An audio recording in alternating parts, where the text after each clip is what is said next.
नमस्कार मित्रों, एक बार फिर से आपका मेरे चैनल गुरुजी साधना केंद्र पर हार्दिक स्वागत है। तो हर बार की तरह इस बार भी मैं एक साधना लेकर उपस्थित हुआ हूँ। इस साधना का नाम जया नायिका साधना है। ये एक नायिका की साधना है। इस नायिका का नाम जया है और ये साधक को सिद्ध होने पर धन दौलत ऐश्वर्य स्वर्ण मुद्राएं सब कुछ देती है और ज़िंदगी भर साधक के साथ रहती है और साधक को पत्नी और प्रेमिका रूप में सिद्ध होती है। तो इसी नायिका की साधना मैं अपने गुरुदेव के माध्यम से आपको बताने वाला हूँ, आपको दिखाने वाला हूँ। तो चलिए मेरे गुरु के श्रीमुख से नायिका साधना की आप वीडियो सुनिए। साधकों, दो साधकों ने मुझे नायिका साधना के बारे में पूछा था कि गुरुजी ये नायिका साधना क्या होती हैं और कैसे की जाती हैं। तो साधकों, मैं यहाँ आपको नायिका साधना दे रहा हूँ। साधना देने से पहले मैं आपको कुछ बताने जा रहा हूँ। साधकों, ये नायिकाएँ अष्ट नायिकाएँ होती हैं, यानी 8 नायिकाएँ होती हैं और इनमें कुछ राजसिक हैं, कुछ तामसिक हैं, कुछ सात्विकी हैं। तो मैं साधकों केवल यहाँ आपको राजसिक और सात्विक जो नायिकाएँ हैं केवल उनके बारे में बताऊंगा। तामसिक साधनाओं के बारे में आपको नहीं बताऊंगा। वैसे नायिकाओं के मैं आपको नाम गिनवा दूँ। Jaya, number 2 Vijaya, number 3 Rathapriya, number 4 Kanch Kundali, number 5 Swarnamala, number 6 Jayavati, number 7 Surangani और नंबर 8 विद्यारणी। तो मैं साधकों आपको यहाँ जया नायिका की जो साधना है उसके बारे में आपको बताऊंगा। साधना बताने से पहले साधकों मैं यहाँ 2 शब्द आपको सभी से कहना चाहता हूँ। मैं बार बार कहता हूँ कि साधनाओं में साधकों आप जो है किसी के विचार को लेकर साधना न जपें,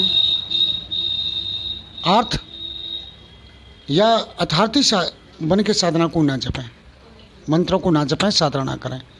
क्योंकि अर्थ और अथार्थी साधक जब साधना करते हैं और साधना के वक्त उनका समय मान के चलिए 10 या 15 दिन की कोई साधना है या 1 महीने की साधना है और 1 महीने 15 दिन या 10 दिन में कोई साधना सिद्ध नहीं हो रही है और वो होने वाली नहीं है।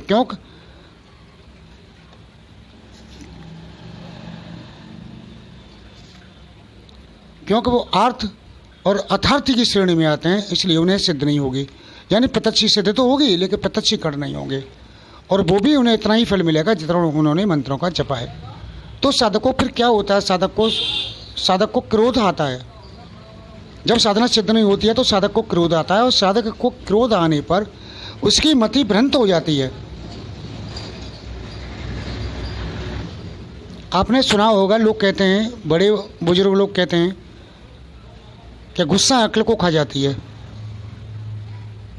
तो साधकों जब उनकी मनोकामना पूरी नहीं होती है, यानी उन्हें प्रत्यक्षीकरण नहीं होता है और प्रत्यक्षीकरण न होने से उनके अंदर जो अर्थ या अथार्थी हैं, उनकी जो इच्छाएं हैं वो पूरी नहीं होने के चांस ख़त्म हो जाते हैं। तो फिर उन्हें क्रोध आता है और क्रोध आने के बाद में वो क्या करते हैं कि माला को फेंक देते हैं, साधना बंद कर देते हैं। चाहे वो मुझसे ली हो चाहे किसी अन्य गुरु से ली हो, वो साधना को बंद कर देते हैं और साधना को बंद करके फिर उनका क्या होता है रिएक्शन, गुरु को 2-4 गालियाँ देंगे, बराबर अपने मन में बुरा भला कहेंगे। साथ में जो इनका इष्ट है जिसकी साधना कर रहे थे उसको 2-4 गालियाँ देंगे कि कहीं कुछ नहीं होता, सब बेकार की बात है, कोई नहीं आता, ढोंग फाकंड है, ये सब यानी अविश्वास ले आते हैं। तो बस वहीं उनका जो है जितना किया था वो भी सब गड्ढे में चला गया और वो साधना फिर जिस साधना को साधक कर रहा है उस साधना को वो साधक कभी जीवन में सफल नहीं कर पाएगा। साथ में ऐसे साधक गुरु कृपा से भी वंचित हो जाते हैं, उन्हें जीवन में कभी गुरु की कृपा प्राप्त नहीं होगी। चाहे उनका गुरु ब्रह्मज्ञानी हो यदि वो ब्रह्मज्ञानी है तो वो समझ जाएगा कि ये बंदा है, ये व्यक्ति अविश्वास ले आया, तो गुरु से भी कट हो जाएगा, गुरु भी अपनी उससे कट हो जाएगा, दूर हो जाएगा। और जिसकी साधना कर रहा था वो तो हमेशा हमेशा के लिए उससे दूर होगी, उसे चाहे तो 100 जन्म ले ले फिर भी उसे सिद्ध नहीं कर पाएगा, क्योंकि ये सभी साधनाएं प्रेम और भक्ति भाव से ही होती हैं। और इस साधकों ये साधना साधक की भावनाओं को, दृढ़ विश्वास को और इनके प्रेम को परखती हैं कि देखें इसमें कितना दम है, कहाँ तक हमारा इंतजार करता है। अब जिज्ञासु और ज्ञानी साधक तो इंतजार कर लेते हैं क्योंकि उन्हें कोई इच्छा ही नहीं है उनसे, और जो साधक हारते हैं और अथार्थी हैं वो नहीं कर पाते हैं, वो गुस्सा हुए और माला को फेंक के, क्रोध में माला को फेंक के बुरा भला कह के निकल लेते हैं। साधक को साथ में ये तो उन्होंने कर ही लिया अपना हित, साथ में ये पाप के भागी भी हो जाते हैं। गुरु दोष भी नहीं लगता है और जिसकी साधना कर रहे हैं उसका दोष भी लगता है उसे, क्योंकि किसी को आप बुलाओगे और उसे बीच रास्ते से लौटा दो, या वो तुम्हारी परीक्षा ले और तुम परीक्षा में फेल हो जाओ, उसे उल्टा सीधा कहो तो जीवन में चले जाइए, तुम कितना भी कुछ कर लो वो तुम उसके प्रिय नहीं हो सकते।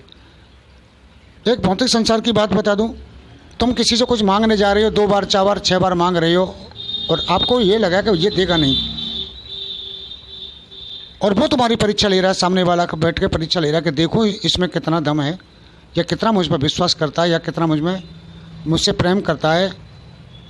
और आप जो है 4-6 दिन बाद उसे गालियाँ देना शुरू कर दो और उसे पता चल जाए कि ये मुझे गाली दे रहा है, तो साधकों वो तुमसे इतनी नफरत करेगा कि उसके दरवाजे पर जाने से पहले तुम्हें बजा देगा, भाग यहाँ से, सारे लोभी लालची बदमाश।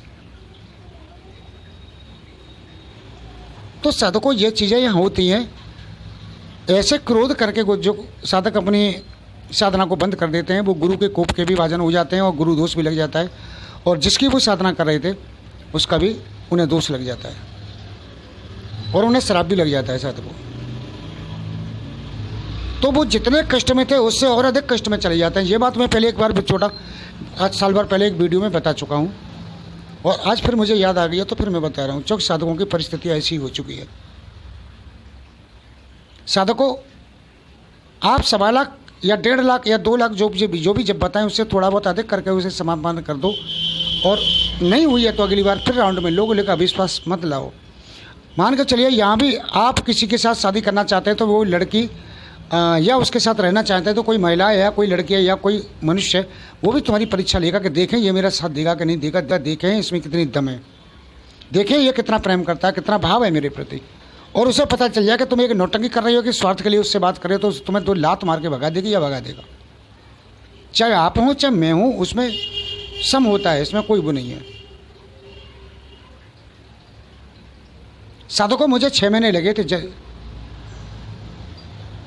जनवरी से लेकर जून तक का महीना लगा था, तब मुझे कुछ हासिल हुआ था साधकों।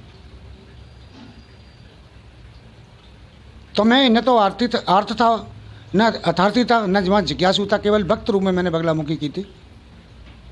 भक्ति थी मेरे अंदर, कोई मांग आज साधकों आज भी नहीं मैं मांगता हूँ। हाँ, जब मेरे ऊपर विशेष परिस्थितियाँ होती तब मैं उनका आह्वान करता हूँ। जैसे कल एक मकान बनना है मेरा, तो बहुत तेज़ आंधी आना शुरू हो गई, बहुत तेज़ बारिश और आंधी आना शुरू हो गया। ये मालूम पड़ा कि मकान नई मंजिल 3री मंजिल का मकान टूट जाएगा, दीवारें टूट जाएगी। चिनाई आज रोज़ चिनाई हो रही थी। तो साधकों में घबरा गया, और घबराने के बाद फिर मैंने अपने गुरु महाराज का आह्वान करके, श्री कृष्ण का आह्वान करके, माँ बगलामुखी का आह्वान किया। तो आंधी थमी, बारिश होती रही, हवा थम गई, क्योंकि मैंने वायु का इस्तेमाल किया था, तो वायु थम गई।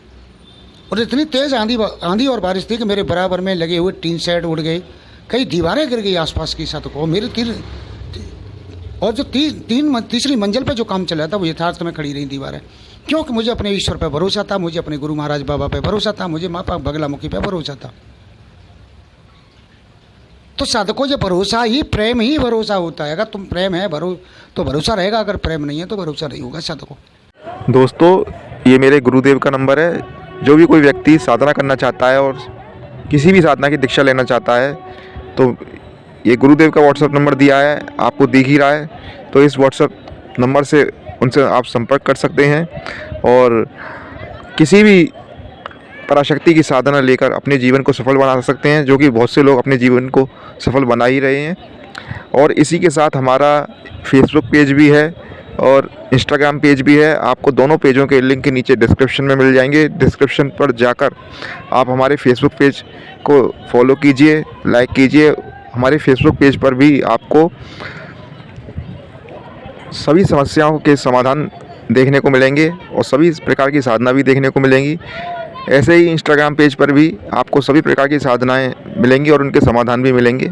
तो हमारे इंस्टाग्राम पेज और फेसबुक पेज को आप फॉलो कीजिए और अब मुझे आज्ञा दीजिए। अगली बार फिर मैं एक नई साधना के साथ उपस्थित होऊंगा। तब तक के लिए जय श्री कृष्ण, जय गुरुदेव।